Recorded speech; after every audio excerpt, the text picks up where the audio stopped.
la tristesse arrive, je sais tu es là, toujours près de moi.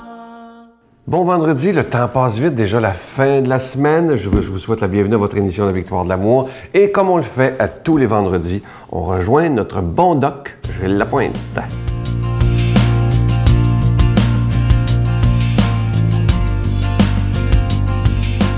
Allô tout le monde, j'espère que vous vous sentez bien et que vous êtes en forme et que la santé s'améliore. Bien vieillir, ça s'apprend, ça va de soi. Une des choses importantes pour bien vieillir, c'est de continuer à aimer. Pourquoi? Parce que la richesse affective est un garant du bien vieillir. Et se rapprocher et non s'éloigner des gens, mes chers amis, c'est un médicament. Je ne peux pas vous le répéter assez. Un réseau social important protège contre la survenue de la détérioration mentale.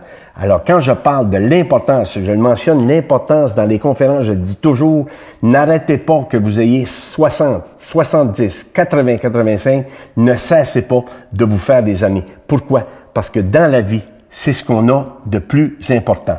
Deuxième chose, le sport, l'activité physique. Je pourrais vous en parler des heures. Dans l'actualité médicale du 30 janvier 2013, on parlait de l'activité physique est un médicament efficace. Ça fait 35 ans, 40 ans que j'en parle. J'ai fait de la médecine du sport, je le dis aux gens.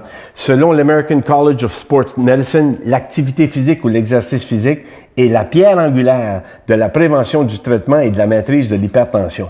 Et on dit que l'activité physique et les saines habitudes de vie, on pourrait prévenir, j'en ai déjà parlé, l'incidence d'environ 30 à 50 de chacune des maladies suivantes. Hypertension artérielle, cancer, les maladies cardiovasculaires, et ça, on le retrouvait dans l'actualité médicale dans une des revues de 2013. Alors lorsqu'on parle, trouvez-moi, vous autres, mesdames, messieurs, trouvez-moi une pilule qui est capable de faire ce que l'exercice fait. Diminuer la tension artérielle, régulariser un petit peu plus la glycémie, diminuer le mauvais cholestérol, augmenter la force du cœur, augmenter la capacité pulmonaire, renforcer les muscles, renforcer les poumons et procurer un meilleur état physique et mental. Trouvez-moi une seule pilule à part l'activité physique, il n'en existe pas.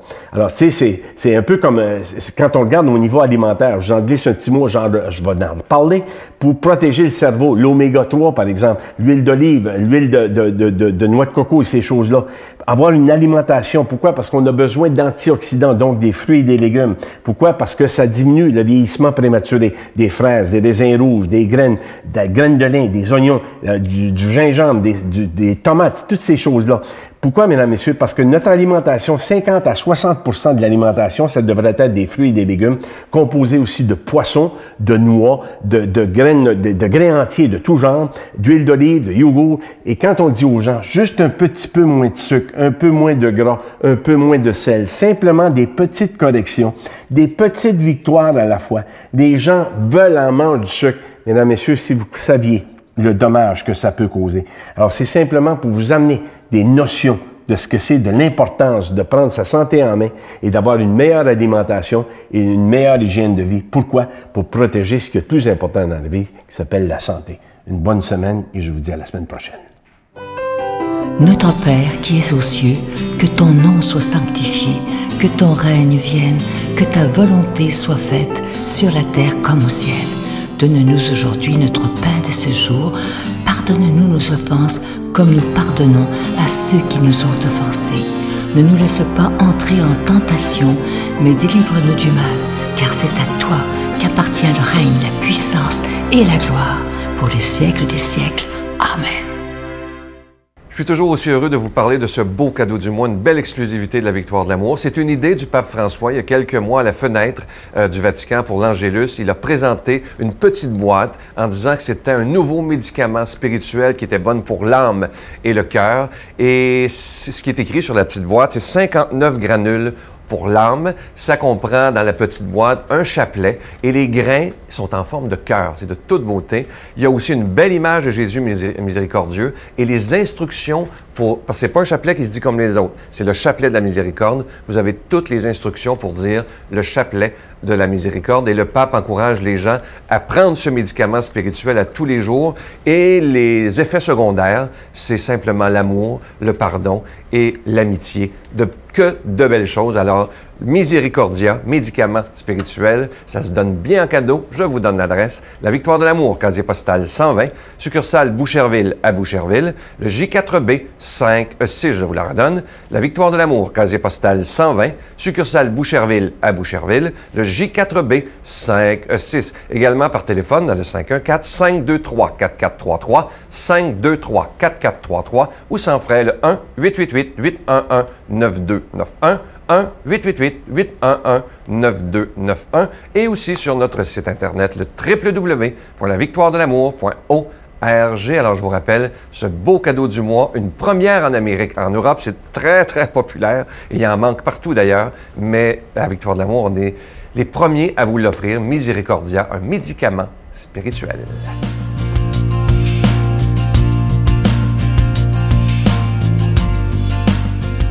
Mon Dieu, donnez-moi la sérénité d'accepter les choses que je ne peux changer, le courage de changer les choses que je peux et la sagesse d'en connaître la différence. Amen. Parole de Dieu, parole de vie, parole qui peut tellement changer notre existence. On décide d'y croire vraiment, ça c'est tellement important. Et aujourd'hui, pour la proclamer, on rejoint Luc Faneuf.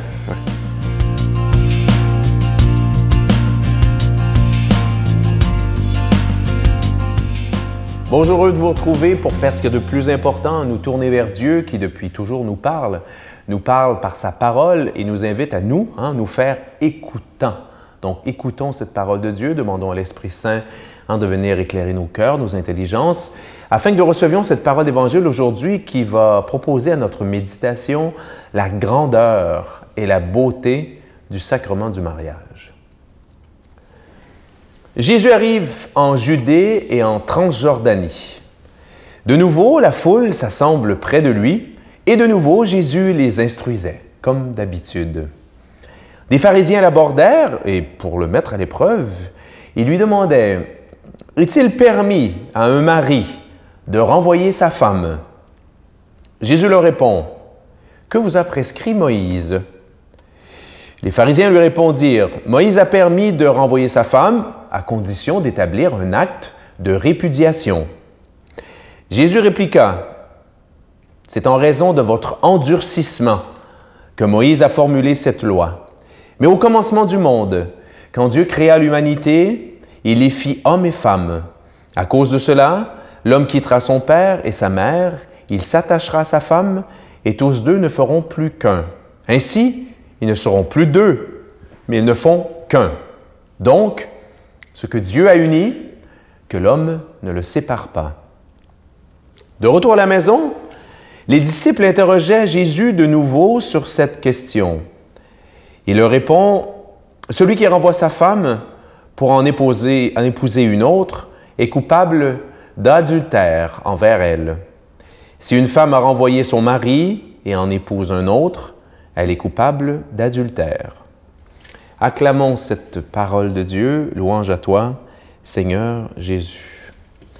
Alors, au-delà des cas particuliers, qui d'ailleurs me touchent vraiment particulièrement, parce que mes parents ayant divorcé eux-mêmes, il y a dans ce récit une belle méditation, une belle réflexion sur la valeur du plan de Dieu, en lien avec le mariage, évidemment, sur l'humanité. Donc, la place du mariage dans ce grand plan global, je dirais, d'amour, ce plan de salut qu'a Dieu pour l'humanité tout entière. Évidemment, il faudrait vivre sur la planète Vénus pour ne pas être conscient, planète Mars, choisissez celle que vous voulez, pour ne pas être conscient que le mariage, si vous ne connaissez pas les statistiques, vous pourrez aller les consulter, et c'est une institution vraiment en perte de vitesse. Dans les paroisses, moi j'ai quand même plusieurs connaissances chez les prêtres, et ils me disent que les demandes de mariage, ça chute, et les demandes de funérailles aussi chutent beaucoup, la sacramentalisation, finalement tout, ce qu'on appelle les sacrements chrétiens, il y a une chute des demandes. Et ça s'explique, au fond, par la réalité sociale, tout à fait banale, qu'on est, au Québec en particulier, mais aussi ailleurs, globalement en Occident, on semble être entré dans ce qu'on appelle une société post-chrétienne. Donc, post-chrétienté. Autrement dit, c'est la chrétienté qui vraiment formatait le fait de baigner dans cette potion magique, pour passer comme référé à Obélix, c'est terminé. On est dans une culture finalement qui qui est en dehors, qui fait sa vie sans Dieu, une culture laïque, hein, on pense à la charte de la laïcité et tout le reste. Donc Dieu est absent de la vie quotidienne pour une immense, hein, pour peut-être une immense majorité, une grosse majorité des gens. Dans un tel contexte, il ne faut pas se surprendre qu'évidemment que le mariage soit moins à la mode, mais il y a quelque chose peut-être aussi de plus profond, hein, qui n'a rien à voir avec le religieux. C'est que du fait de l'explosion du nombre de séparations, de divorces et de la grande fragilisation des couples au Québec, on dit qu'un couple sur deux, hein, ne se rend pas à 10 ans, 10 ans de vie ensemble. C'est que vraiment l'amour est en crise. On est une société où on a peur de l'engagement. On a vraiment peur de se donner l'un à l'autre, se donner pour la vie. On a peur de la confiance. On a peur de donner notre confiance, pardon. On a peur de s'engager et de croire d'une certaine façon à l'amour, hein, malgré toutes les belles chansons, l'amour qui dure toujours et tout le reste.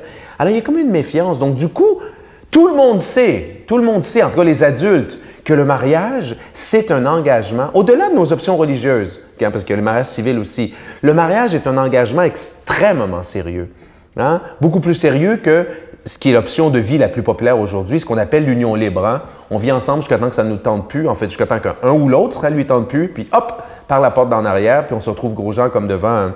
Or, il y a là quelque chose de profondément interpellant. Et bon, Jésus, évidemment, est questionné sur un autre contexte. Hein, le contexte de cette époque-là, est-ce qu'on a le droit de répudier l'adultère et tout le reste? Mais je pense que c'est une belle occasion de nous rappeler que le plan originel de Dieu, hein, c'est que l'amour doit être premier. On doit faire confiance à l'amour. Permettez-moi le verbe, on doit risquer l'amour. Et je pense que ça, c'est un défi, hein? C'est un défi qui nous interpelle comme société moderne. Indépendamment du fait qu'on soit croyant ou non, et nous, on l'est, hein, les auditeurs ici de l'émission, il y a ce message de l'amour comme première réalité de la vie du chrétien, et le mariage, qui est cette institution, hein, humaine qui est au service de cet amour-là. Donc, je pense que c'est notre mission vraiment comme catholique, d'abord, si on est marié, de réaliser la chance, hein, de ce sacrement et de ne pas hésiter à en parler aussi autour de nous, la beauté de ce sacrement chrétien où Dieu vient habiter un couple pour le souder dans un amour qui dure. Demandons à Dieu de nous bénir, lui qui est Père, Fils, Saint-Esprit. Bonne journée. Je vous salue Marie, pleine de grâce. Le Seigneur est avec vous. Vous êtes bénie entre toutes les femmes, et Jésus, le fruit de vos entrailles, est béni. Sainte Marie, Mère de Dieu, priez pour nous pauvres pécheurs, maintenant et à l'heure de notre mort. Amen.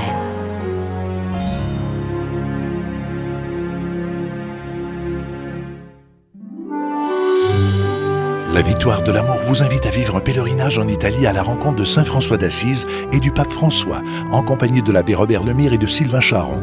Nous visiterons Assise, Florence, Cassia, Orvieto et Rome. Nous assisterons aussi à une audience générale en compagnie du pape François au Vatican, du 25 mai au 5 juin 2014. Informations et réservations, voyage intermission au 514-288-6077.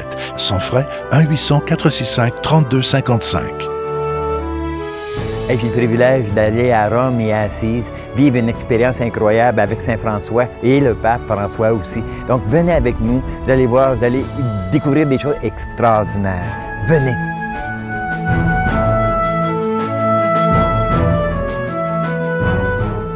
Écoutez bien ce pensée-là ce matin. Ça, je l'aime beaucoup, elle. Si vous êtes déprimé, c'est que vous vivez dans le passé. Si vous êtes anxieux, c'est que vous vivez dans le futur. Et si vous êtes en paix, c'est que vous vivez dans le moment présent. Je vous demande ce matin, où vous situez-vous? J'espère que vous êtes en paix. Je vous souhaite une belle journée. Et moi, je vous attends, comme toujours, demain matin. Bye. J'étais partie faire l'épicerie, quelque chose de très normal avec mon bébé. Et quand je suis revenue à la maison, j'avais une lettre. Moi, honnêtement, je pensais que c'était une petite lettre de choses que je devais faire dans la journée. Mais non, c'était une lettre pour me dire où retrouver son corps. Ah oui. Parce qu'il s'était suicidé. Ouais. Ah oui. La Victoire de l'amour remercie de tout cœur les Résidences Soleil de leur accueil si chaleureux.